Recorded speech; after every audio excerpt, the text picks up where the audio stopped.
这咳嗽实际上是人体对一种本能的保护作用。那比如说外界的刺激源，像柳絮飘香啊，或者说百花这种花粉呢，它侵入到我们的气道以后，或者说感染了之后，气道受到的刺激，它里面那种有异物呀，有这种感染的这种病菌的这种产物啊，我们是人体需要把它排出来。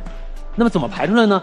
就需要通过咳嗽的方式，把进入到气道的这种有害的物质把它排泄出来。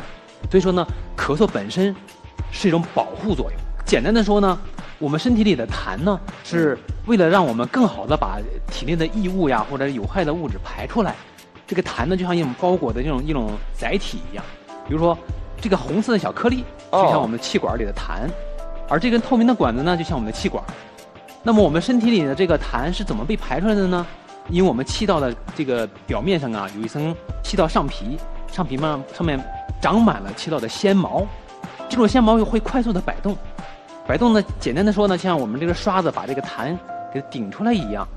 哎，每次一咳嗽呢，出来一点，一咳嗽出来一点，再一咳嗽，我们慢慢的这个痰又排泄出来了。为什么我们身体会产生痰呢？最简单的原因就是我们气道有炎症了。当然这个炎症啊，并不是说我们有了细菌感染的那种炎症。物理的刺激，比如说油烟味啊、烟草的刺激啊，或者说各种气味的刺激，这也是种刺激源。还有呢，像我们的过敏源也是个刺激源。这些刺激源呢，都会导致我们气道产生这种炎症。这炎症呢，就说白了，简单点就是充血、水肿、渗出，这就叫炎症。对，气道有了这些反应以后呢，我们的直觉就是气道肿了，就像我们嗓子肿了一样。气道的黏膜也肿了。这个肿了之后呢，气道它就会拼命的分泌粘液。